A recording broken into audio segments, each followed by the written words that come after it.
Listen. Practice. Speak. Practice makes you perfect. All right, so today we're gonna dive into some really, really cool stuff. So this is a software developer named Miss Mary, and she's got about 5 years of experience under her belt. But get this, Okay. she's applying everywhere, from these huge tech giants to like tiny little startups. Wow, that's quite a range. It is. It's pretty impressive. Yeah.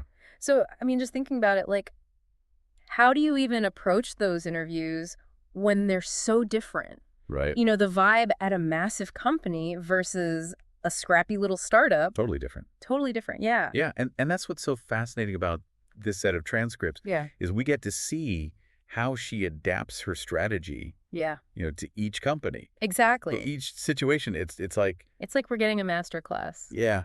Yeah, it Like is. interviewing, but from like a real person's experience. Yeah, and the cool thing is like, whether you are a seasoned pro or Yeah. you're just starting out, I think there's going to be some really valuable insights for everyone in these transcripts. Totally. And that's kind of our mission today, right? Absolutely. We're going to be like interview detectives, kind of dissecting Miss Mary's techniques, I love that. seeing, what works, what doesn't work, and hopefully picking up some tips that we can use in our own careers. Yeah. Even if we're not, sending out resumes like right this second.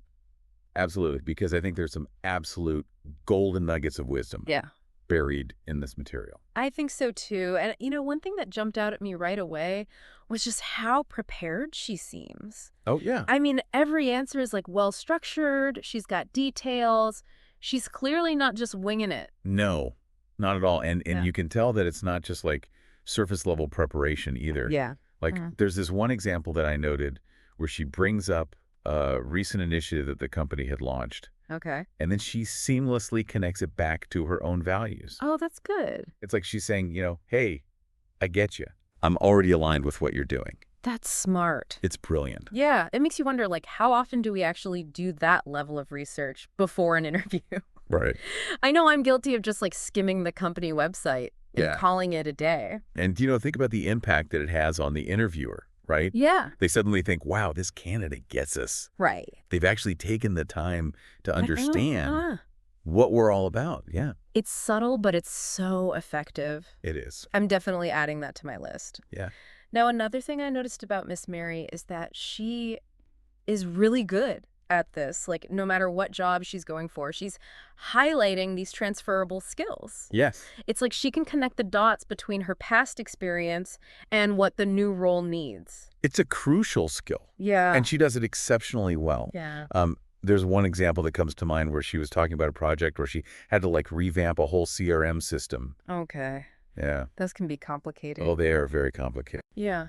But, she doesn't just list out all the technical tasks. Great. She focuses on the leadership aspects, how she coordinated with all these different stakeholders, managed timelines, Yeah. kept everyone on track. I like that because it's not about the CRM itself. Right. It's about those underlying qualities that you need to be a good leader, Exactly. which are useful anywhere. In any context. Oh, exactly. It's like she's saying, look, I can handle complexity, I can get things done, Yeah. and I can lead a team. It's so much more impactful than just saying like, oh yeah, I'm a great leader. Oh, for sure. It's like show, don't tell. Absolutely. And it makes you realize that, maybe we should all be thinking more about how we frame our experiences Yeah. in terms of these transferable skills. Because let's be real, job titles can be kind of misleading. Oh yeah, for sure. So it's really about highlighting those core abilities Yeah. that can apply to different roles and industries. Right. It's like you have to learn to speak the language of employers. All right. Now let's get to the part that I always find a little bit nerve-wracking, those questions about your weaknesses or failures. Yeah. But you know what? Miss Mary handles them like a champ. Oh, she doesn't shy away from them at all. No. In fact, it's like she welcomes them as an opportunity to show her self-awareness Right. and her growth. Mm. It's really impressive. It's like she takes a potential negative and turns it into a positive. Yeah. There's this one quote, I have to find it, where she's talking about a marketing campaign that didn't really go as planned. Oh, yeah. But she doesn't get defensive No, or no, make no. excuses. She just owns the mistake Right. and then talks about what she learned from it. And that's the key right there. Yeah. It's not about pretending to be perfect. No. It's about showing that you are capable of learning from your setbacks and applying those lessons to the future. And employers love to see that. Oh, they It did. shows growth. Yes, that growth mindset. It's like she's saying, look, yeah, I messed up, but this is what I learned. I'm not going to make that mistake again. Exactly, and it's so powerful. It is really powerful. And, it makes me rethink how I approach those questions. Right. Maybe it's not about finding the perfect weakness to admit. Right. It's about how you frame it. Yeah. Showing that you're willing to learn and grow. Exactly. Okay, speaking of showing those softer skills, I was really impressed by how she always ends her interviews by asking really insightful questions. Yes, this is something that is so often overlooked, but it's crucial. Yeah. It's so important. It shows that she's not just there to answer their questions. She's actually interested in the role and the company and the team. Right. It's like she's saying, hey, I'm not just here to take a job. I'm here to find the right fit. Yeah, exactly. And you know what? That kind of curiosity, it's contagious. Oh, It absolutely. makes the interviewer want to share more. Yeah, they want to tell her more about the company because they can feel that genuine interest. I love that example where she asks about their approach to professional development. Oh, yeah, that's a good one. It shows that she's thinking long term.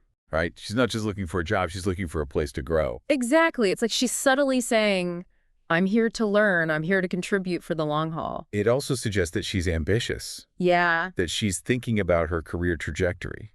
Going through these transcripts, it's like we're putting together a puzzle. Oh, yeah. Like, is there a secret formula to Miss Mary's success? Right. Her approach is so polished, so strategic.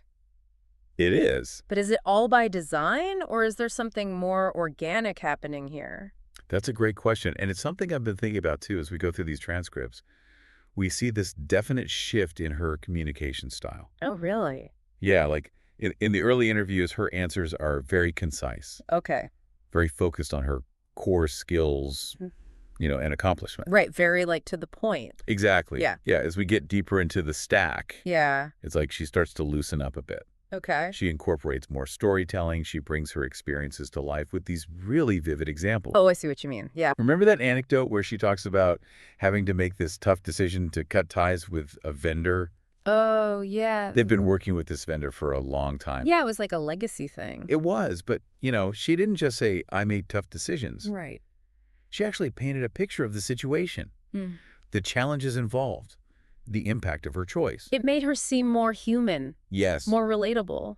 It did. It showed not only her competence, Right. but also her emotional intelligence, her ability to navigate these complex situations with grace. So it's like a level up. Yeah, it is. From just listing your skills to actually telling a story. Exactly. And it makes me wonder, is this evolution intentional? Is she adapting her style based on the company or the role, or is it just her becoming more confident as she goes through the process? It's hard to say for sure. It is. Without knowing what she was thinking. Right. But I have a feeling it's probably a little bit of both. Yeah, I think so too. I mean, she's clearly a strategic thinker. So I wouldn't be surprised if she's tailoring her approach to each audience. Yeah, but also, like you said, as she gets more interviews under her belt. Right. Maybe she just gets more comfortable. Yeah, and allows her personality to shine through a bit more. That's a good point, because at the end of the day, authenticity matters. Oh, it does. You can have all the right techniques, but if you're not being genuine, Yeah, it's going to show. it will show. Yeah, people can tell. Okay, so Miss Mary is really good at highlighting those transferable skills Yeah. and framing her experiences in a compelling way. She's good. But I'm curious, how does she handle those curveball questions? They're the ones that interviewers throw in to see how you think on your feet. Oh, yeah, the stress test questions. Yeah, exactly. You Yeah. can't really prepare for those. Right. So I'm curious to see how she does. Well, she doesn't seem to break a sweat. Okay, good. Remember that one about how she would handle a major system outage? Oh, yeah, that was a tough one. Yeah, it was. It wasn't a typical tell me about a time when prompt. Right. It was more about assessing her problem-solving skills under pressure. And she totally nailed it. She did. She walked the interviewer through her process, prioritizing actions, coordinating with the IT team, communicating with clients. Keeping everyone informed. Yeah, it was like watching a pro at work. Exactly. It showcased her ability to think on her feet, Yeah. stay calm under pressure, and make sound decisions even when things are chaotic. You know, it's funny because we often focus so much on those technical skills Yeah. or specific experience, but it's those softer skills, Right. like adaptability, problem-solving, communication that can really make or break you. Absolutely. And Miss Mary seems to understand that Yeah. she's not just showcasing her technical chops. She's demonstrating that she has the mental agility and the emotional intelligence to thrive in any environment. Now, something else I found interesting was how she talks about her career aspirations. Yeah. It's not just about climbing the ladder or getting a fancy title. Right. She always frames her goals in a way that aligns with the company's vision. You're picking up on some very subtle but important nuances here. Oh, am I? Yeah, you are. For instance, remember when she said she wanted to drive impactful projects that contribute to the company's success? Yeah, It's not just about personal ambition. right. It's about aligning her goals with the bigger picture. And it kind of subtly suggests that she's a team player. It does. Like she's not just in it for herself. Exactly. And employers love candidates who demonstrate that kind of strategic thinking. They want people who are thinking about the whole team. The whole organization. Yeah, not just their own little piece. Exactly. It's like she's cracked the code of speaking the language of employers. She really has. You know, I'm starting to feel like we're watching a masterclass in interviewing. Me too. But is she too perfect? Is there anything we can learn from her missteps? Oh, that's a brilliant question. Are there any red flags hidden in these transcripts? That's a question we need to explore further. Because while Miss Mary demonstrates some truly impressive techniques, Yeah. it's important to remember that no one is flawless. Ooh, now you've got me intrigued. Have I? Yeah. What are we looking for? Any hints of weakness cracks in the facade? Well, for starters, let's look at how she handles those questions about her weaknesses. Okay. While she generally does a good job of framing them as learning experiences, Uh, there might be instances where she could have been more specific okay. or provided stronger evidence of growth. Okay, I'm ready to put on my detective hat and dig into the details. All right. What should we focus on first? All right, so we're putting Miss Mary's weakness responses under the microscope. She's good at turning negatives into positives. Oh, yeah. But let's see if there are any areas where she could have been even more strategic. Okay, well, there's this one that comes to mind where she mentions wanting to improve her public speaking skills. Yeah, that's a pretty common one. It's a pretty standard weakness that people bring up in interviews. Right, but I see what you mean. It is a bit vague. Exactly. It lacks specificity. Yeah. I mean, Yeah. almost every job requires some level of communication skills. Right. So just saying you want to improve in that area doesn't really tell us much. It's almost like she's playing it safe a little bit. Yeah, maybe going for a generic answer that won't raise any red flags. But maybe that's a missed opportunity. I think so. A stronger approach might have been to mention a specific aspect of public speaking that she finds challenging. Okay, so like instead of just saying public speaking, Right, exactly. be more specific. Yeah, like maybe she struggles with handling Q&A sessions Right. or presenting complex data to a non-technical audience. Okay, yeah, those can be tricky. They can be. And then she could share some concrete steps she's taking to improve, Okay, I like that. like joining a Toastmasters group or seeking feedback from a mentor. So it's not just about saying the right words, it's about showing that you're actually taking action. Exactly. Oh, okay, that makes sense. Now, you mentioned earlier that even some of her questions could have been more impactful. Yeah, I'm thinking about that. I'm curious to hear more about that. Well, some of them feel a bit predictable, like asking about team dynamics and company culture. Right. It's relevant, but it's also pretty standard. Yeah, a lot of people probably ask that. Exactly. And it makes me wonder if those questions really helped her stand out. Or if they just kind of blended in with everyone else. Yeah, exactly. So to really make an impact, her questions need to be more specific. More tailored to the conversation. Okay. Maybe referencing something the interviewer said earlier, Okay. or digging into a particular aspect of the role that she's genuinely curious about. So instead of just asking about professional development opportunities, Right. she could ask about specific programs they offer. Exactly. Or how her role might evolve over time. Yes. It shows that she's been paying attention, Right. that she's engaged with the conversation. It's like finding that balance between being prepared, Yes. but also being present in the moment. Exactly. Not just reciting memorized questions, but asking ones that come from a place of genuine curiosity.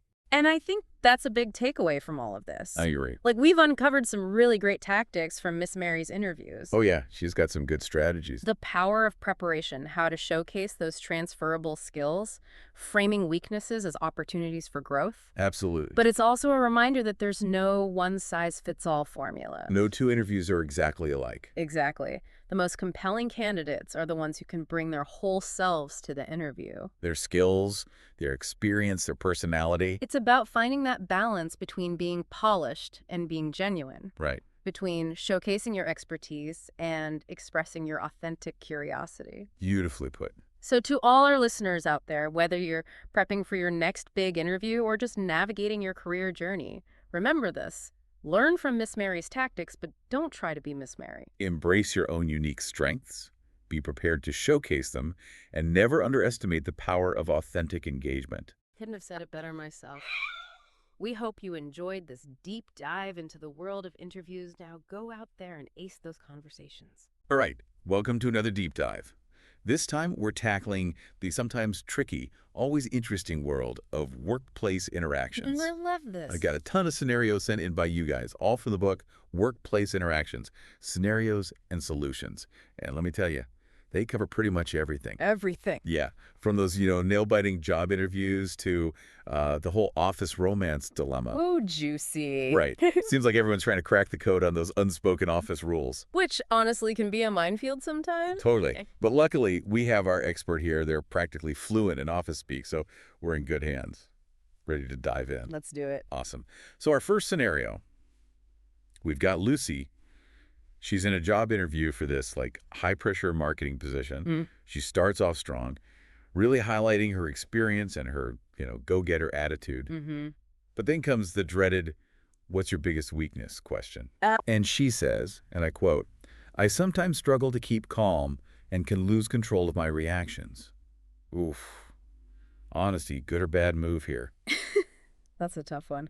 I mean, being upfront is usually a good thing. Right. But in this case, that particular confession, especially in a fast-paced field like marketing, yikes, it could be a bit of a red flag for an interviewer. Like, imagine her in a client presentation gone wrong or up against a crazy tight deadline. Exactly. Not exactly the picture of keeping calm. Right. Saying I lose control could make an interviewer question if she can handle the heat. So even though she's trying to be honest, she might have accidentally revealed a weakness that's kind of crucial to the job. Yeah. It's almost like she shot herself in the foot, Ouch. What would have been a better approach? Well, a savvier move might have been to pick a weakness that isn't so, central to the job and then spin it as something she's actively working on. Okay, I like that. For example, she could say, I tend to be overly detail-oriented, and then explain how she's learning to delegate more effectively. Oh, that's good. It shows she's self-aware, and proactive, but without setting off those alarm bells. So it's all about finding that sweet spot, being honest, but also presenting yourself in the best possible light. Exactly. It's like strategic honesty, I just like that. Strategic honesty. Okay, moving on to Anthony. First day jitters. Anyone. Oh, we've all been there. Right. Poor guy's so nervous, he even asks a colleague what down the hall means. Down the hall. I know, right? Seems like a silly question, but I'm curious. What's your take on it? Honestly, it's not silly at all. Think about it. He's brand new to this whole environment, right? Everything's unfamiliar. Sure.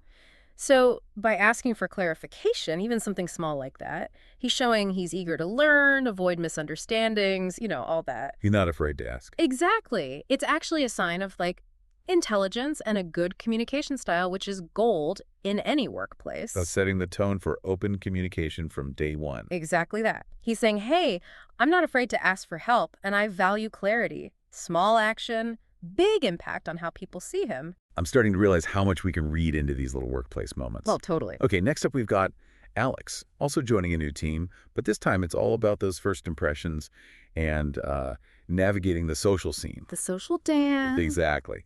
He's proactive, introduces himself to everyone, seems genuinely excited to be there. But what I found interesting was this whole conversation about hobbies. Oh, tell me more. So Alex mentions hiking and photography.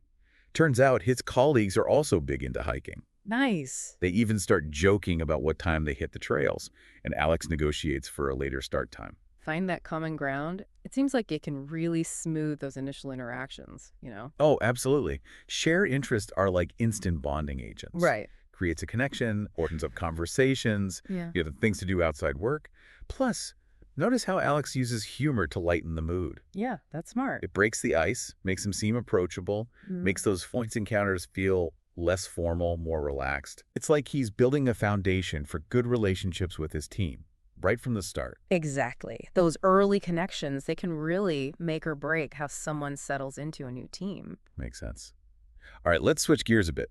We've got Vivian, who's, well, she's struggling with some of the jargon in a report she's working on. Oh, the dreaded jargon. Right.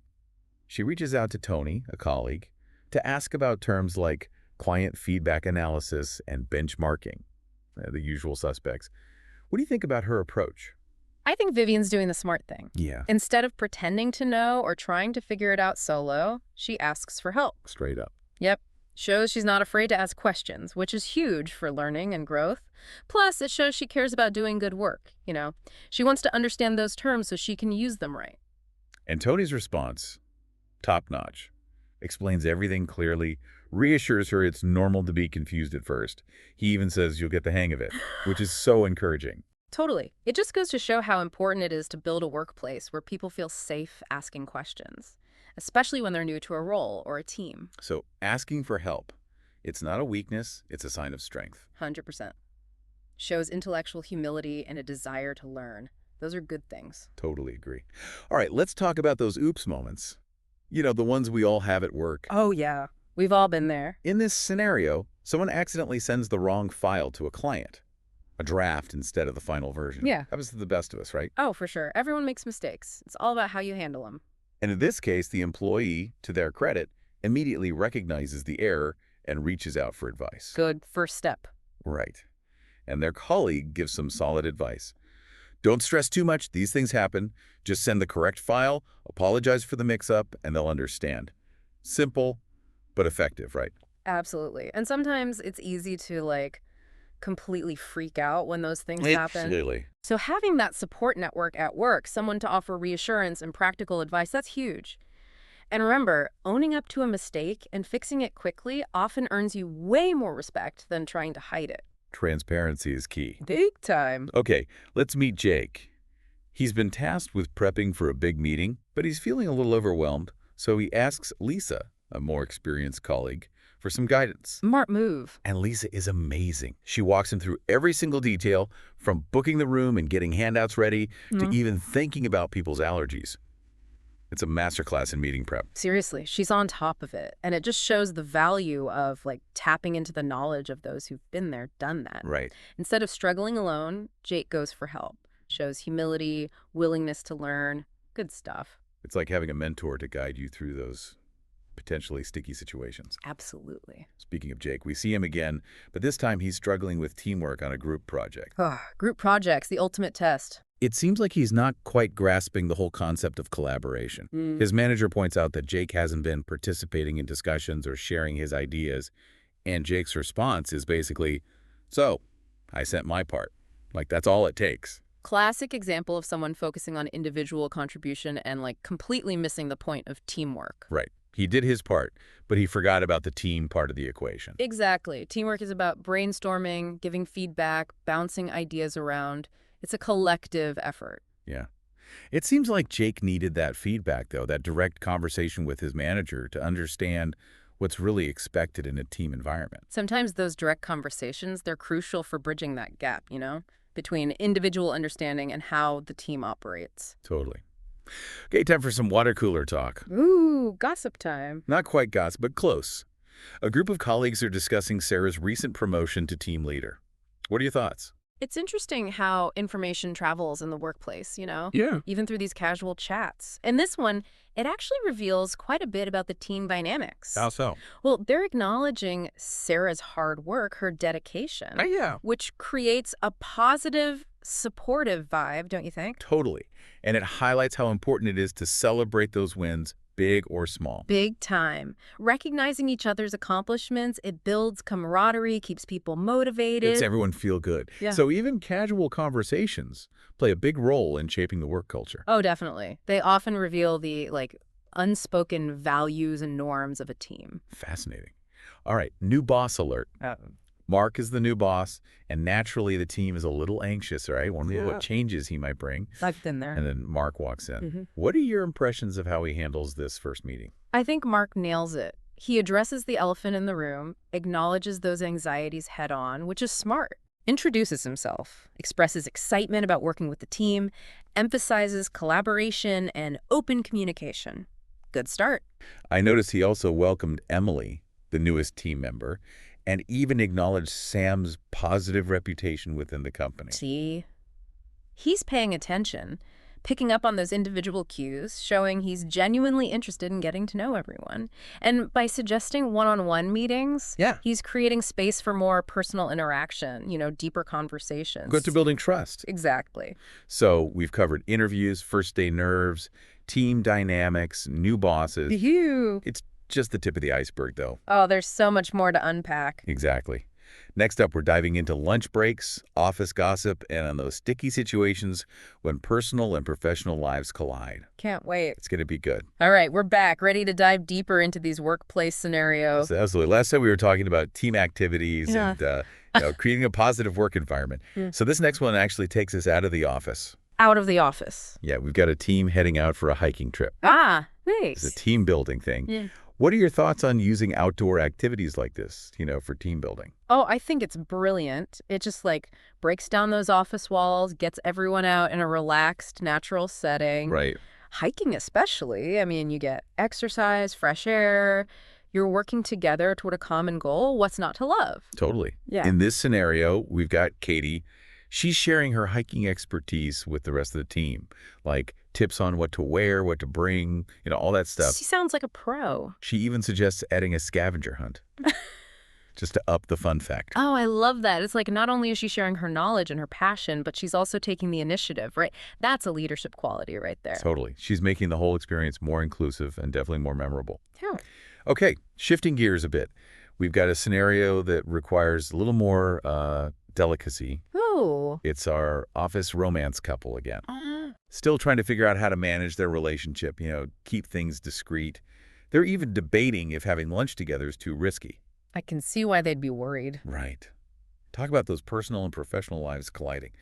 Navigating office romance, it's a minefield. You got to be so self-aware, careful about boundaries. It's a high-stakes game for sure. It is. And it seems like they're aware of that, at least. They even mentioned this one colleague who's super observant. The office watchdog. Exactly. They don't want to give them any extra ammunition for the gossip mill, Makes sense. It's a good reminder that perceptions matter. Even seemingly harmless actions can be misinterpreted. Oh, yeah. Especially in a workplace, things can get blown out of proportion so easily. Totally. It sounds like this couple is choosing to err on the side of caution, which is probably wise in this kind of situation. I think so, too. Protect themselves, protect their careers. Exactly. Okay, let's talk work-life balance. This is something we can all relate to, right? Big time. It's a hot topic these days for sure. So we're back with Sophia. Remember, she's the one feeling overwhelmed. Yeah, I remember her. She's going back to her manager, Matt, to request a day off. To recharge those batteries. Exactly. She needs a break. And I got to say, Matt's response, it's like the gold standard. He's instantly supportive. Oh, good. He acknowledges her hard work. He recognizes she needs time for herself. He doesn't even hesitate to grant her the day off. That's fantastic. He even asks, are you feeling okay? Like he genuinely cares about her well-being, not just her output as an employee. That's the kind of manager everyone wants, Right. It shows that times are changing, mental health and well-being, it's finally getting the attention it deserves in the workplace. It's about time. It is. And let's be honest, a well-rested employee is a more productive employee in the long run. Absolutely. Everyone wins. Okay, let's switch gears again. We've got a team working on a project, and one of the members, Jake, he's feeling frustrated because his ideas aren't being taken seriously. Oof, I've been there. Feeling unheard, it's the worst. It is. So this scenario really highlights the importance of creating that space, that safe space for open communication, where everyone feels comfortable sharing their thoughts without judgment. Psychological safety, right. It's crucial. Crucial. And in this case, the team leader does a good job. Yeah. He listens to Jake, acknowledges his contributions, encourages him to keep those ideas coming. Good for him. It's all about validating those feelings, showing you're willing to listen. It's those small actions from leaders that can really shift the team dynamic, make it more inclusive and collaborative. Totally. A little empathy goes a long way. All right, now we've got a junior employee, Sarah. She's reaching out to Lisa, a senior colleague, for some advice. Mentorship in action. Love it. Sarah's dealing with a tricky work situation and needs some guidance. And Lisa is amazing. In what way? She's super receptive, listens attentively, offers her insights, even gives Sarah some practical strategies for handling the situation. That's what mentorship is all about, right? Sharing knowledge, building relationships, helping people grow. And it's not just beneficial for the mentee. It's rewarding for the mentor, too, seeing someone you've helped succeed. It's like paying it forward, you know? Absolutely. Okay, let's talk feedback. Ooh, the dreaded feedback. We've got Mr. Jones, a manager, giving feedback to Emily, one of his team members, about her performance on a recent project. Always a delicate dance, that feedback conversation. It is. But Mr. Jones does it well. He starts by praising Emily's hard work, acknowledging what she did well. Nice. And then he offers specific suggestions for improvement, focusing on areas where Emily can grow her skills. That's the key, right? Constructive feedback. It's about helping people improve, not just pointing out what they did wrong. Exactly. And Emily seems receptive to it, which is also important. Totally. So she's open to learning and growing. Which are like the most important qualities for success no matter what you do. So true. Okay, back to the topic of new hires. More first day jitters. This time, it's a team welcoming a new intern, David. First day on the job, you know how it is. Oh, yeah, those nerves can be intense. And the team, they just do a fantastic job making him feel welcome. How so? They introduce themselves, explain their roles, offer to answer any questions David might have. Just those simple things to make him feel less overwhelmed. Makes a huge difference. And they even invite him to join them for lunch, breaking the ice, making him feel included right away. Creating that sense of belonging. So important for new team members. It is. All right, let's talk about celebrating success, something we should all do more of. Agreed. Everyone loves a good celebration. Right. So we've got Miss Smith, a team leader, and she's taking the time to acknowledge the hard work of John, one of her team members. Oh, nice. What did John do? He successfully completed a really challenging project, and Miss Smith is making sure he gets the recognition he deserves. Good for her. How does she do that? She publicly praises John's efforts. She points out what he did well, emphasizes how valuable his contribution was to the whole team. Public acknowledgement like that, it's gold. It boosts confidence, motivates not just John, but everyone else on the team. Right, like, hey, hard work gets noticed and appreciated here.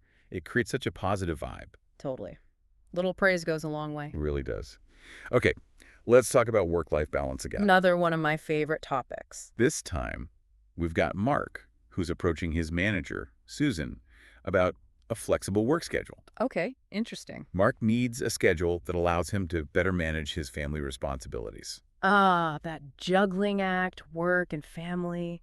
It's tough. It is, and Susan's response, it's honestly so refreshing. What did she say? She's totally supportive. She gets the importance of work-life balance. She's willing to work with Mark to figure out a schedule that works for everyone. That's fantastic. It really shows how the workplace is evolving, you know? Right. Flexibility, it's not a weakness anymore. It's about empowering people to do their best work at work and at home. Totally agree. It's a win-win for everyone involved. All right, conflict time. Uh-oh. Who's clashing now? We've got David and Sarah. They're having a disagreement about a work-related issue. Conflict happens. It's inevitable. It's how you handle it that matters. Exactly.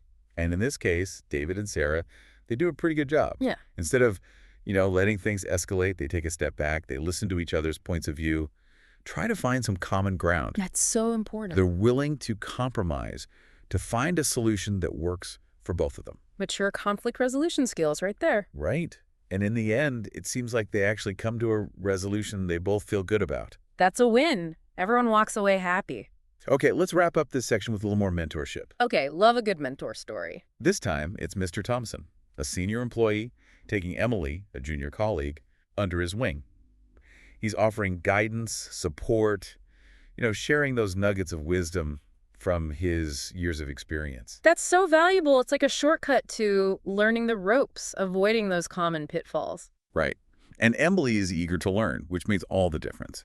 It's a great example of how mentorship can benefit both individuals and the organization as a whole.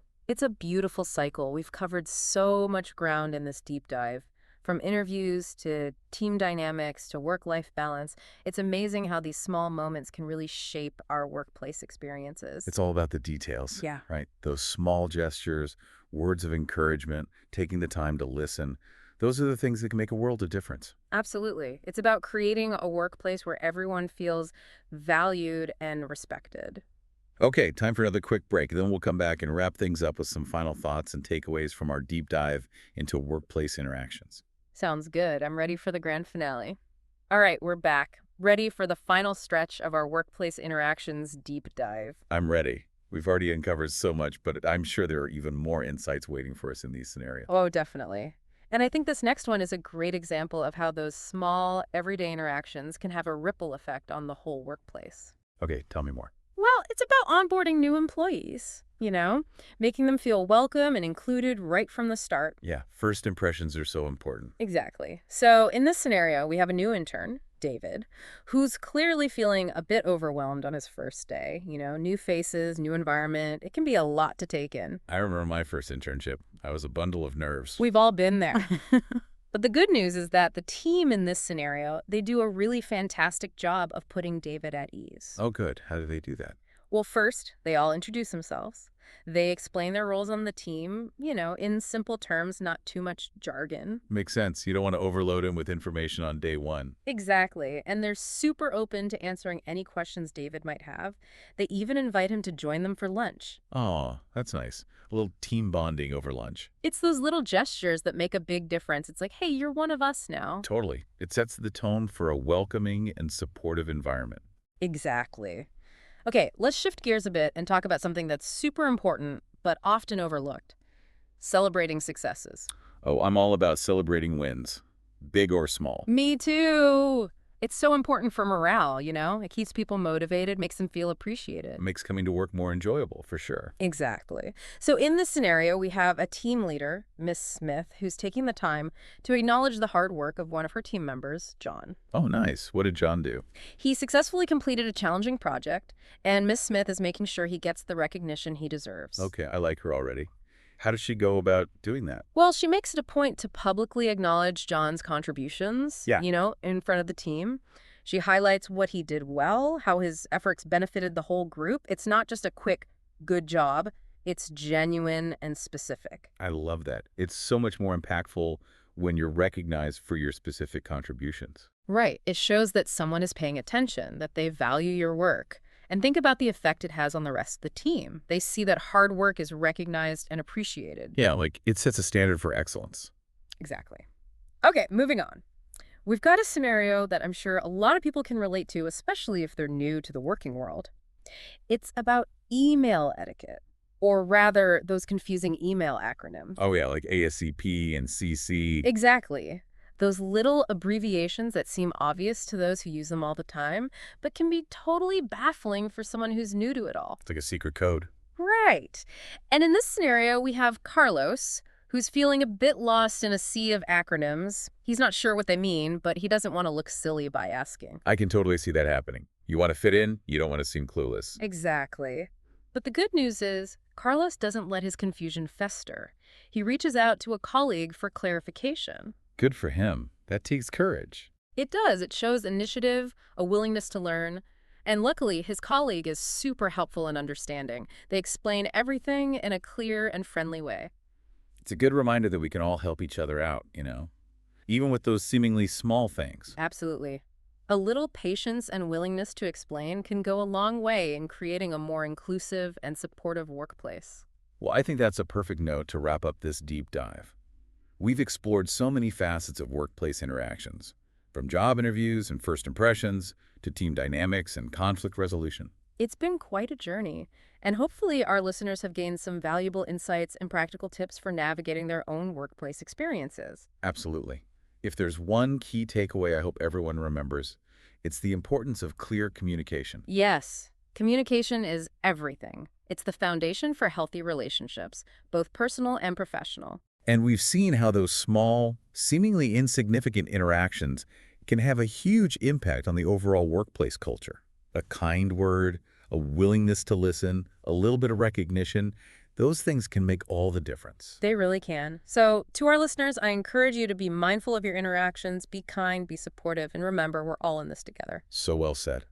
And remember, if you have any questions or want to share your own workplace experiences for a future deep dive, we'd love to hear from you. Absolutely. Keep those scenarios coming. Until next time, keep learning, keep growing, and keep diving deep into the fascinating world around us.